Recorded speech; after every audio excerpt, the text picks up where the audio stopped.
Scott,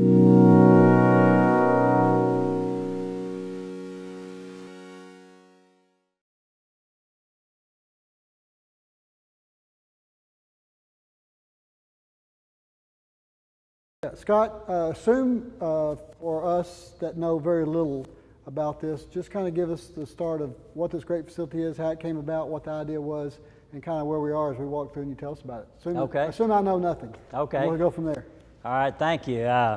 Well, the concept of trying to access venue tax money to add facilities out here came about quite a few years ago. And there was, of course, a lot of challenges and a lot of time goes by before you can get things like that done. And some of them were political during hard economic times, and some, but all of a sudden the window opened a few years ago that would make that possible. And when you look, this is the only way that community-owned facilities can expand, is find opportunities like this. We traveled all across the Southeast looking at different fairs and expositions, and all of them had quite a bit of financial support from state and local governments. But at this county, we've been fortunate to have good management with the board of directors for many years that manage their money well, and the county has really put in very little ad valorem dollars through the years. So this was a way to get a large amount of money to do something really big that impacts our community in a lot of ways, economically, as well as bringing a lot of entertainment value here to the community. Yeah, so I would say what the goal would be to bring people here, and with the people come what? What's the biggest benefit? Like all the other projects that happen out here, or events that happen out here, when people come to town, they spend money. Yeah. And so creating events is a means of having a positive economic impact in both helping our people in our community, other businesses, but also sales tax, and all that brings around more employees that have to support it. So the idea here would be that the management of the base would be to create events where people come into our town from outside of town and enjoy the sports activities or whatever event they're here for, and try to set up a range where they spend the night at one or two nights here too. And our venue money comes from hotel tax, and we get 2% of the bed tax that goes towards servicing the debt that we use to create and build this facility. Well, it looks like in addition to that, we're going to kick off with how this facility can be used by, this looks like a local event that's going to happen, I presume. Looks like some kind of... So in addition to doing sporting events, which is one of the main reasons we worked through and built the facility, in addition to that, then we also can do anything from a bridal show like what's going on out here and what we'll walk through here in just a minute, but also we can do banquets. This facility will seat 3,500 people, and so that's a big opportunity. We were fortunate as we opened a few weeks ago, and because of weather, that we were able to accommodate China Springs graduation here. Oh, yeah. And so, a lot of great things, and for us in the fair side that manages the facility, it's a development of a new business model for us. It gives us an opportunity to expand what we're doing already and the impact that we're having by having this facility available. And it's not just semantics. We've always referred to ourselves as the fairgrounds, and this is anything but. Yeah. Right. I think that's the good news story that we've got. Absolutely. Right. Yeah. We'll get to grow up a little bit, little become bit. an event center. Exactly. Well, show us how it's going to be used. Well, so what we have here, the facility will accommodate 260 10 by 10 booths. We have our own in-the-house catering company and concession company that run the facility, and so what you see here today is setting up for Bliss Bridal Show. Again, it's like any other facility that would have the opportunity to set up booths and do trade shows. The good thing about this facility is we built it so that we can park a semi-truck in here, or bring multiple semi-trucks in here. Or if you look, there's electricity in the floor where we can accommodate folks and really make it very user-friendly and modern in that way, Wi-Fi, those kind of things that really accommodate our customer. Was this the room when they had the open house? Did they have courts set up in here? This is where the courts So were set. how big is this room? And I noticed that wall moves, but how does that, So what can the- it accommodate in this room? So the building is just about 55,000 square feet. So this building is about half of that. We're standing in half of that space. And so obviously we can accommodate a large banquet setting, booth space, those kind of things. In basically about half, we could put 4 basketball courts in this area. We can accommodate up to 8 basketball courts 6 basketball courts in the facility, but the way the walls are, you have to kind of move them around to make What it do work. they do with the flooring? So Was it a mobile flooring? So it's a mobile flooring. It's called Sports Court. It's a court system that interlocks together, and then we're able to. We own all those courts as part of the venue project that we bought. Enough flooring to do 12 volleyball courts or 6 basketball courts, and then we have basketball goals and the volleyball standards and all those kind of things. The neat thing about that sports flooring is that we could play indoor soccer on it if we wanted to. It's very versatile, and so it makes it very good for us to be able to utilize this building in many, many different ways.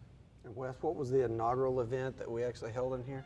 The Farm and Ranch Show. Yeah. So we stayed with our roots still in that very beginning and hosting the Farm and Ranch Show with the Chamber of Commerce here in town. And so the Mid-Tex Farm, Ranch, and Garden Show was here, and great event. Utilized the whole building, utilized the classrooms on the other end to be able to accommodate some of their educational pieces. And so, again, had huge tractors in here, all that kind of stuff. You know, Wes, for those that have not experienced it with kids or grandkids that may not be aware, who are the people that use the volleyball and basketball facilities here? You know, what kind of entities do that? It's not school districts. It's not. It could be in some instances if they want to, especially the private school folks and those folks with TAPs looking to help host some of their events as we move forward. But primarily it's through select volleyball, select basketball, select events, or club teams we would call them. And so those folks travel all over the country, and there's an opportunity there. I know when we started this conversation, my girls played volleyball on a select team, and so I was like, we have to build this facility in order to accommodate that, and that's why you have 30-foot ceilings in here to accommodate volleyball, just like a gymnasium would do. Yeah. Yeah, it's a big industry for those that don't know. It's amazing. Huge. You have some of those facilities, the people there, the number of teams that facilitates, and how many games they play. It's, I Absolutely. think people are going to be surprised to see the activity around those. The good thing that this building does too is complements the Coliseum. Right. And as the venue project continues, we're going to build some new equine and livestock facilities back where Paul Tyson currently sits. And then we'll be able to use the Coliseum as well for a sports venue like it was back when Baylor played basketball here. We can put 6 additional volleyball courts over there. And so we can accommodate 18 courts, 4 teams per shift, and you can do about 3 shifts a day of volleyball. That wall comes down or out? What's on the other side? We'll walk over there and see. All right. Everything is what we call our movable walls, so that we can accommodate different size events. And this one splits it right in the middle. We can go around and look at our concessions facilities that are modern in the way that they do, but you can also, through doors on both ends, we can pass through these, and then you can connect events as we go. And it fully retracts. Yeah, each panel weighs about 1,500 pounds, but you can move them with 2 fingers. They just roll back and push into the walls. Thanks, Josh. Just keeps on going. It does, and we're not to the end yet. So this is about a quarter of the building. Here we have another quarter behind that movable wall that's divided into multiple meeting rooms. And so the good thing is we can be very accommodating to different size events, as well as have multiple events here. For example, one small meeting room, we could seat 200 folks in that meeting room while we were playing volleyball in the hall that we just left. You know, oddly enough, one of the first, I guess you'd call it an event that the county participated in is having jury calls. As you know, with the pandemic, a lot of the judicial process got slowed down to practically a halt. But the Office of Court Administration and Texas Supreme Court has allowed us to go forward with some of these judicial processes as long as we could meet the protocols of distance and, you know, requiring masks and all of that. So we had to find a place to do it because we did not have that at the courthouse where we generally have those type of proceedings. And so we came out here, we brought security out to see how we could secure the building. And so all these chairs that are sitting here would accommodate the jury calls that happen on Monday, that they come in, and there could be 300 or 400 people that come in here. And so we have to make sure they're safe and they feel comfortable coming, so they will come to when the jury request comes out. And we could actually have trials out here, which may actually happen if the Office of Court Administration does not loosen the requirements a little bit. Like instead of 6 feet, go to 3 feet. We could accommodate some of that back at the courthouse. But you know, we never envisioned that that's what one of the first things the place would be used for. So you're fully up and operational and it's ready to go? Yes, in fact, the first event was back in April, and so we've been rolling, and we've done a couple of banquets, a couple of trade shows like we saw over there with the bridal show. We also hosted our scholarship banquet that we do as a nonprofit. That's what many folks don't know is as Scott said, we're not part of the county. We contract with the county to manage these facilities, and so from that, then we have been a nonprofit since 1953, and we do our nonprofit giving is through scholarship giving, and we'll give about $250,000 away a year. In a facility like this, what's the process? Do you now have, what's the marketing process, or is it a situation where word gets out and they kind of come to us, or is it more of a competitive thing where you have to market and you have to kind of bid on events, or because of our location, are you finding that people are starting to inquire and they're going to, is it built that they will come, or is it going to be more, we're going to have to get out there and compete? A little bit of both. Obviously, when we look at what events we want to go attract, and those events that put heads in beds because that helps fund future projects, then our staff, led by Jason Elliott, will go out and look for those events and go bid on those events and try to attract those. In addition, there are some that are coming to us. Obviously, as the building is open, folks have seen it. We did an open house, everybody was here and saw it, and so we've had a number of inquiries about it. So it's a balance of trying to prioritize the events. For us, that priority one group would be those that are going to have an economic impact here in our community. And so we try to look at that way, and then ultimately accommodating our local events, charitable events such as the Providence Hospital Gala, and those kind of things, being able to do those in these facilities as well as we fill the calendar up. And so we anticipate that we probably won't have a full calendar for about 24 months. And then we'll look to rotate as we go and find new events as well. You would think with our central location, lack of congestion, it would be pretty attractive.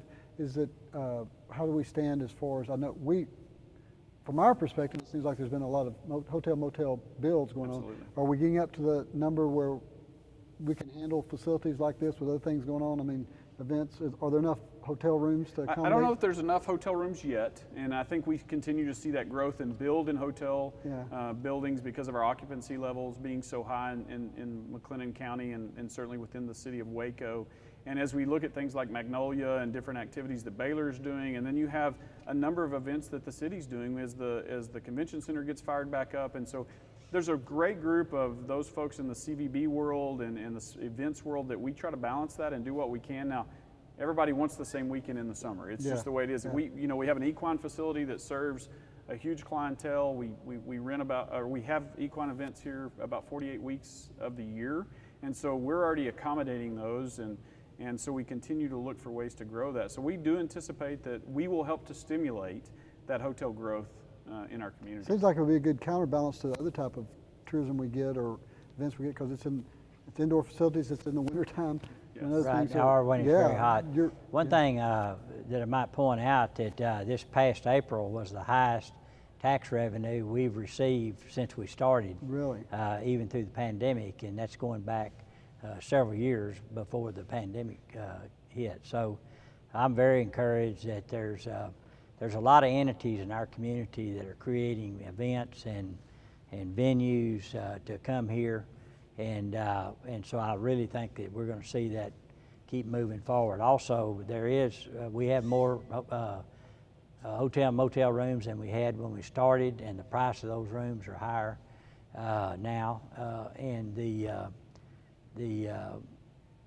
there's still hotels on the drawing board that we think will come here as well. So we should be, and that helps. That's what we service our debt with, is that venue tax. So we need it to ramp up. And the local people they're not servicing this debt. It's our tourists that service the debt. That's you get this free. Yeah, So, it's absolutely. not overhead I adding, think it's revenue generating. Yeah, exactly. Yeah, and I think that's one of the unique things of the way this partnership came about. You spoke to that earlier, Scott, is that with the city and the county and the school and the fair, we worked together on this project and spent many Wednesdays in a meeting just working on what could this be. And we wanted it to be complementary because our city was sitting there at the table with us and we wanted to be that great partner with them. We built a facility that complements the convention center. And so that gives us a chance to branch out and build more and grow and allow for that growth in activities and events and folks to come to our community. So whether they're going to Magnolia or that Magnolia becomes that attraction and those other events like, you know, the Mammoth site and those kind of things, the Texas Ranger Hall of Fame, when they come here to play a volleyball tournament, there's other things to do. There's other things to go and see. And so that's important to that quality of life and that quality of the events. And so we have a lot to offer in addition to when 35's done, whenever that happens, there won't be congestion as well, as you said. Well, this facility is not the only thing that was created out of this. WISD, through our arrangement and negotiation with them, is building a $9.5 million sports facility over there. And then Lake Air Little League, they have plans with some of the funding that we will provide them to take the Lake Air Little League facility, move it across the street, and have $6 million plus facility there that will be one of the best in our country here. So there's a lot of folks that benefited out of this by the partnership between the county, the city, and WISD. And I must point out too, without the volunteers at the fair helping us with this, and you know, first of all, getting the bond issue passed because they strongly supported it, and with the management of the fair board helping us come up with ideas about how to operate this thing going forward. So, you know, I think that's such a valid point. Is when you look at the building, you look at it as a building, and then when you walk through the doors, you realize what all it's capable of. But even just the Lake Air, which is a different entity doing something else, we all know what select baseball looks like today. Yeah. And those people traveled nonstop, year-round almost, and so that's additional heads and beds, which is not specifically driven by this building. Right. And so it's just a much bigger project. Scott, one of the things that I love the story to hear you tell is when everybody saw the ground being broken or the bond being passed, they're like, okay, it started. Well, it really started a long time ago. right. Can you tell us a little bit about the history of how we actually got to the point of actually voting on a venue tax? You know, sometimes you have to fail before you can succeed. And so there was a bond issue back many decades ago that failed, and it was, I think, a shock and surprise to many folks that it failed, because there's so much need out here and there's so much opportunity as well. And so that's when the work started. Well, okay, what did we do wrong? And you know, that was many years ago. I was a younger person. I was on the fair board, but I got to work with some really fine, smart people in our community. You know, Tommy Salome, Othel Neely, Jay Naaman. There's a whole list. You hate to even start mentioning, but we figured out that we've got to make this deal work. And so the venue idea came from back then, and we had gone to, who at the time was a state representative, Mr. Sibley, and he waved us off, and I don't blame him, because the Texas economy was in bad shape, and said we can't have anything that has a tax to it. So, you know, we had to put it in. There was a couple more times that we tried to come forward with it, but like I said, the window of opportunity opened here a few years ago, and everything hit. Stars aligned. Yeah, Exactly. stars aligned. Yeah. Stars aligned. You know, I can remember years ago when I was a younger man doing some volunteer work and all this, and there was all this talk about trying to get things like this going, and some of the barriers you run into, I smile at them now because they seem to be so much better. Because I can remember, you know, it takes the county and the city and the Chamber of Commerce, all these different people. And I remember talking to someone about those things, and you know, what kind of judge said, yeah, the city manager really doesn't get along with the chamber president. And I'm like, what? How can you be the city manager and not get along with each other? Yeah, they don't really like each other. And then that kind of thing. And now it really is a more progressive mindset and attitude where everyone seems to be, has the mission. It's just about how's the best way to accomplish it. But By the public entities having mutual respect for each other, so much can get done. And I think, I don't know how good or bad it's ever been, but it's about as good as it can get right now. Absolutely. And so everything's well, working great. The Waco brand sure helps. I knew that we're on the right track when a friend of mine was vacationing in Maui, and there he was in paradise, and he ran into someone that was a local, and they said, where are you from? And he said, we're from Waco. And they said they were so excited that this summer, coming up, they were in the spring, this summer, that they had a week planned that they were coming to Waco for vacation. Yeah. He was like, you're coming to Waco you're leaving paradise and coming to Waco for vacation. He said, I knew we were on the right track. He's like, you want to swap houses? I'll take it. You can have mine for a week, I'll take two. It's like everybody understands it but us. Yeah. And so now we're finally understanding it Yeah. as well. So It's a fun great time to thing. be here. Yeah. Is there anything on the other side of the wall? Or? Yeah, let's walk and see. Okay, we'll kinda Actually, we wrap might it up. just peek in there and then go look at, go to the back and look at, you know, some of the other things that we looked at as a facility that we needed was a full kitchen. We didn't have one on these grounds. We need to be able to service our clients better, and so we have a brand new state-of-the-art kitchen that we have, and so we'll go through here and then go to the back. So as Scott said, we're set up for jury selection in here, and so one of the great things, this is two of our smaller rooms. With the wall, one on the other side of there's this. two more on the other side of Okay, that. yeah. So you have a wall that runs right here on this bulkhead that actually gives us that opportunity to open this up and be able to socially distance as needed by the court system. But the good thing about this is we can leave it set up and not have to break it down and put it back up because we have so many other opportunities within the building. You'll notice that much of the color in here is very muted in what it is, and so one of the things that we wanted to do was make sure that if you were going to come do your wedding reception here and lime green wasn't your color, that we didn't have lime green in the building. Yeah, and you so, can dress it up or down. Exactly. We wanted to be able to do that and be able to offer folks that opportunity. So we'll go out here in the concourse and then go down to the kitchen area.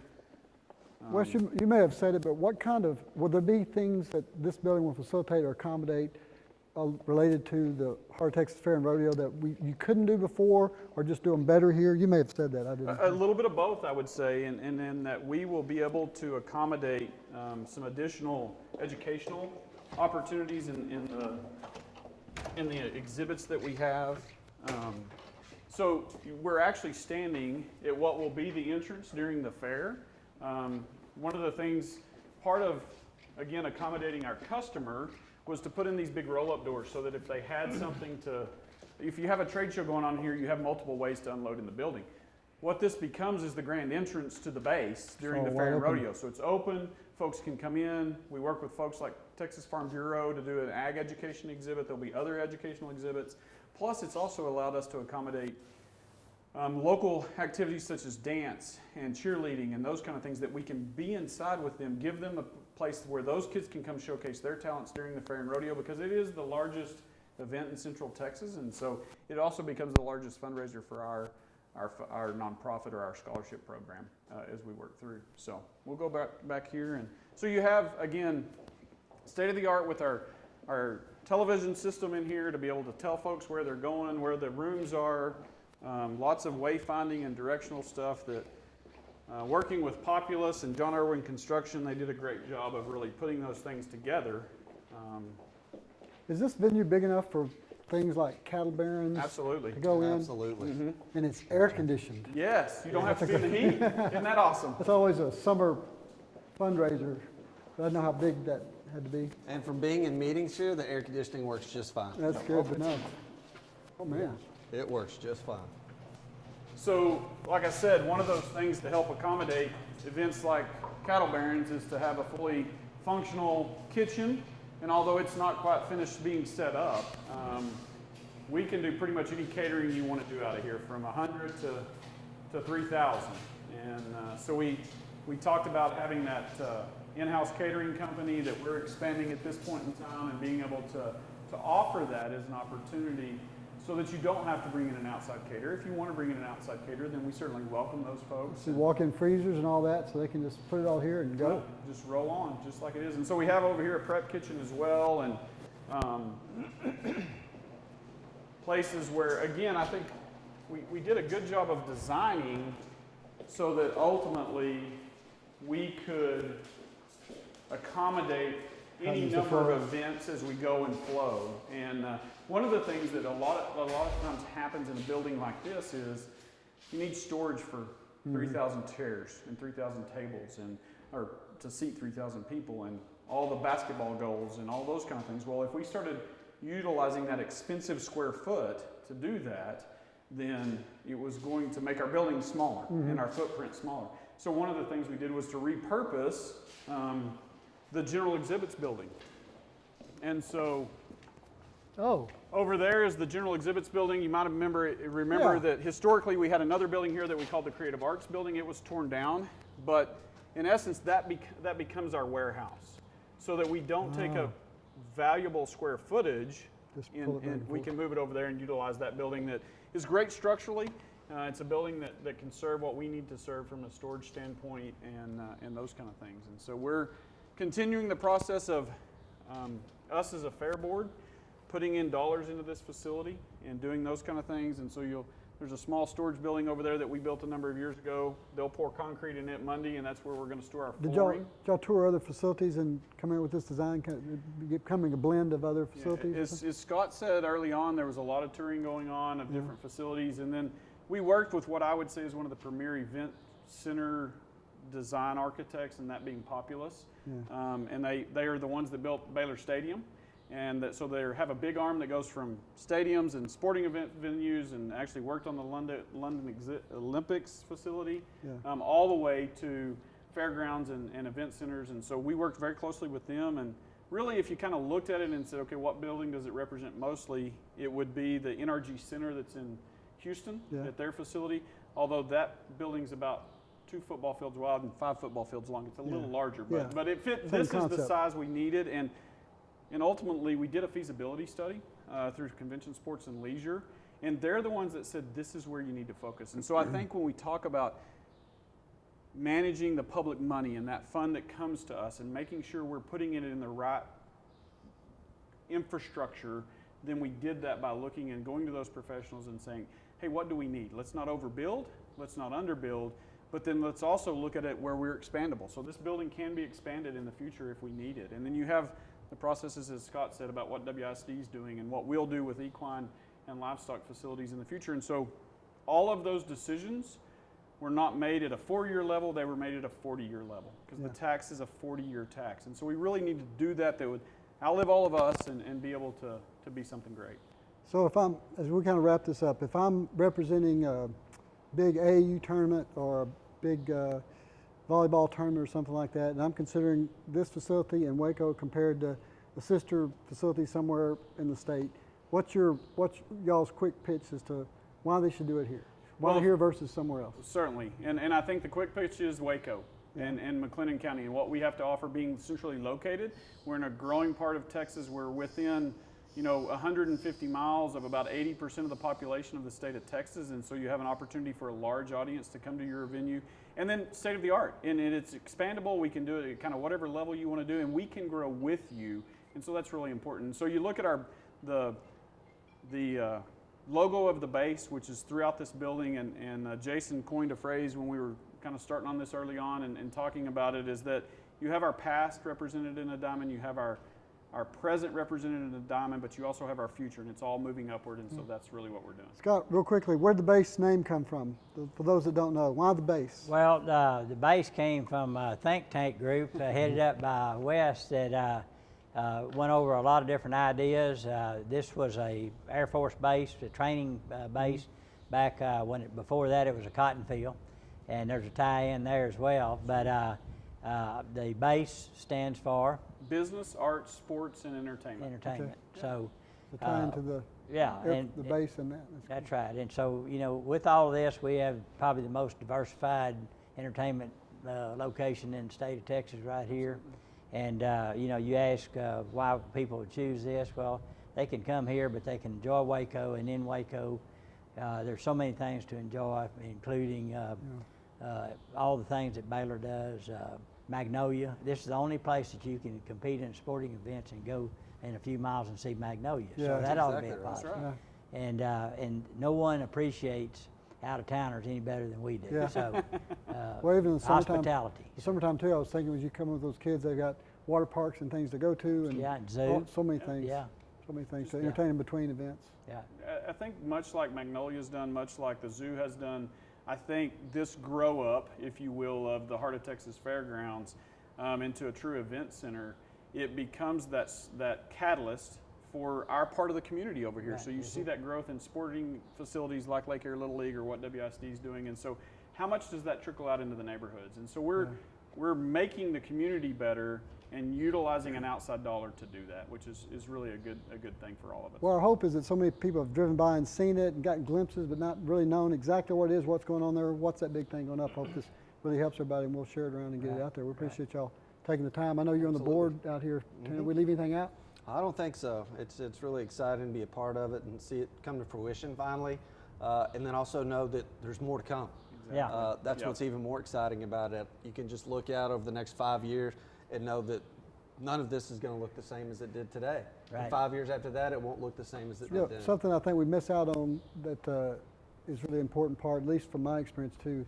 I remember walking in, I told y'all before we started, my kids played in some summer basketball leagues. We went to some facilities like this up in the Metroplex. And these were, 7, 8, 9, 10, 12-year-old kids. When they went in a facility like that and there's 10 games going on, and just that wow factor and all that, Yeah. you know what Yeah. we loved about that? Because a lot of these were inner city kids, they felt important. Yeah. They Exactly. felt like someone spent money on this, like, wow. And when they got on that court, instead of some dingy little place, you could just see they felt important. Right. And they felt like people, they didn't really, I can know they didn't really understand it, but you can sense They're into that the big someone's time. investing in the Yeah. people, I'm important. Yeah. And I think Exactly. that's so neat. Yeah. They can't come to a facility and not think, hey, we're a pretty special group. Yeah. That's That's really right. neat. That's- It's really That's neat. actually a the great, kids part of That's it. actually a great line. Come here and you'll feel important. That's It reminds me of what we experienced, and not to take away from the base at all, but we had the United here this year in lieu of our Heart of Texas Fair Rodeo in partnership with the Fort Worth Livestock Show and Rodeo, and we held it here. And when those kids got to walk their animals in from our barns in the back, and they did the Circle of Champions, those kids felt important. Yeah. Yeah. And their parents felt important, and it was something very special to be a part of. And I think that's what this building's going to do. You set foot in here, you're going to be a part of something pretty Yeah. important. It's a great investment. Anytime we can do a good thing for youth, we'll get paid back. Absolutely, Absolutely. Yeah. absolutely. Well, thanks for the time. We really appreciate it. Appreciate Yeah. it. Thank y'all you. and Thank you, guys. everything you do. All right. Appreciate it. Thank Yes, you. sir. Thank you.